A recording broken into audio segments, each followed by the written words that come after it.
Bukan diam, kalau berbuat kan mana ada diam. Enggak kan kita latihan masalah dari dulu ya. Yang penting mang enggak gitu aja kecuali benar.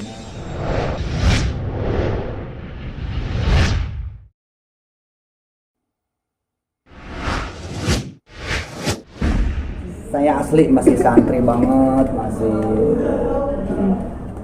belum ya, doain lah biar soleh banget gitu. Jadi kalau orang bilang, Ustadz kalau pernah masalah kok Allah banget, enggak.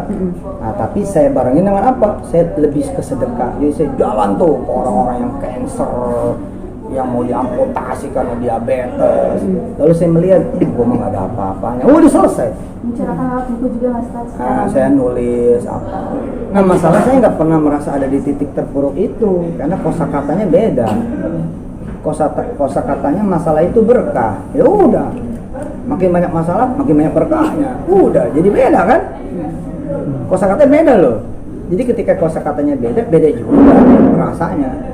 Misalkan kita kalau ngelihat cacian, makian, hinaan, bulian, fitnahan, gibahan, terus dibungkus ini bahwa semua adalah pupuk. Selesai kan gitu. Ah itu bukan hinaan, pupuk. Misalnya gini kan, ada orang maaf ngomong gini nih, bodoh kamu gitu. Terus kita ngebalikin, lo tuh yang bodoh, namanya balikin. Jangan, bodoh kamu. Iya bang, makasih ntar saya belajar. Gitu. Gitu. Jelek lu jelek. Wah, terus jadi berantem. Jelek lu. Iya bang, nanti saya nyisir. Gitu. Iya, jadi semua ini adalah cobaan buat saya, buat kita. Gitu. Jadi kalau misalnya dapat saudara, dapat tetangga, dapat teman yang berlaku jelek buat Anda, para pemirsa misalkan, sesungguhnya ujiannya itu bukan ada di perlakuan mereka. Reaksi kita gimana? Ini tadi kan kita merasanya udah salah duluan, merasa ada kurang. Kan kita cari nih, kenapa ya dia begitu? Dan saya selalu berusaha tidak masuk wilayah niat orang. Nih, di rumah tuh kita biasa yasinan. Biasa kemudian yang izin Allah ya riadohan kecil gitu supaya kemudian dipulangin kepada Allah. Ada konsep menarik kalau masalah terima kasih, itu konsepnya. Jadi kalau kita sedang bermasalah, punya kesulitan, punya urusan, punya persoalan, punya beban, punya penderitaan, punya kesedihan, itu pakai ilmu namanya terima kasih. Apa tuh terima kasih? Terima kasih itu terima terus kasih. Jadi jangan mampir ke hati, jangan mampir ke otak, pikiran, jangan.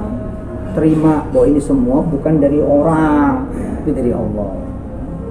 Kalau udah nerima bahwa ini semua dari Allah, kasih lagi ke dia yang urusin, dia ngasih, gitu, beres tuh. Sekalipun merasa namanya dirugikan. Ya itu kan nggak sempat mampir, gue nggak sempat mikir. Jadi kalau ada tadi tuh ada cacian, hinaan, bulian, fitnah, gibahan kayak itu, ya datang ke kita nih, kita pakai konsep itu terima kasih. Siapa sih yang mencaci? Allah.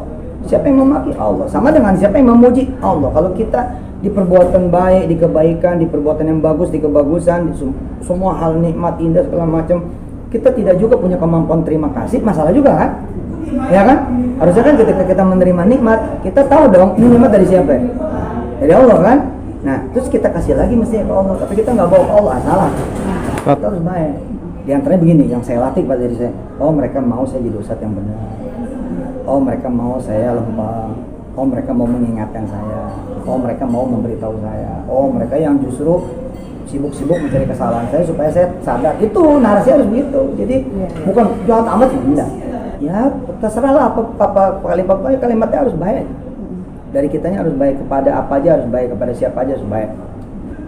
Ikhlas. Ya alhamdulillah betul. Alhamdulillah. Alhamdulillah. Iya. Apa alhamdulillah itu baik-baik banyak yang mendoakan. Asik. Insya Allah. Masih. Ya kecuali kita benar-benar salah. Kalaupun benar-benar salah kan tetap masih ada ampunan Allah kan. Tapi memang kalaupun ia jahat, apa iya kelas kita Fir'aun kan masa iya. Kita ini harus tambah baik, tambah hari. Yang penting jangan merasa benar, jangan merasa kita tinggi, jangan merasa kita ini gede besar. Itu penyakit. Enggak. Enjoy banget, saya masih bisa kerja, masih kemana-mana, ngeresmiin rumah tafis baru. Tiap hari kadang-kadang ngeliat lokasi-lokasi baru, ngelorin bisnis-bisnis baru dan lain sebagainya. Ketika orang bahagia ngomongin, ketika orang bahagia memfitnah, menggibah, membuli, dan bahagia mengkondisikan sesuatu gitu ya, seakan-akan ini bukan buat saya aja, maksudnya buat siapapun. Kalau ketemu nih orang-orang yang berbahagia ngomongin kita, ngancurin kita, ngejatuhin kita, ya, berusaha kemudian membuat kita menjadi rusak, hina dan malu, saran saya adalah jangan merusak kebahagiaan mereka. Paham? Kita nggak bisa ngasih kebahagiaan buat mereka kan? Jadi kalau mereka bahagia ngomongin kita, bagus itu. Jarang-jarang kita ngasih kebahagiaan kan? Ya udah, nggak apa-apa. Dah, jangan diganggu kebahagiaan mereka. Gitu. Dan kita minta sama Allah, mudah-mudahan Allah melindungi dan menyelamatkan. Enggak ada. Persoalan terbesar saya mah orang-orang ada yang nggak bisa ngaji, putus sekolah. Udah di situ tuh hati saya. Udah kalau soal diri tuh nggak tahu ya, mungkin tua sebelum waktu aja jangan-jangan gitu. Udah nggak ada rasa. Beneran. Bener. Mungkin juga karena ini apa ya, mungkin karena latihannya udah lama kali. Bukan cuek, kalau cuek kan dia apatis ya. Kan kita enggak, kan kita tetap konsen sama apa yang menjadi kerjaan, usaha.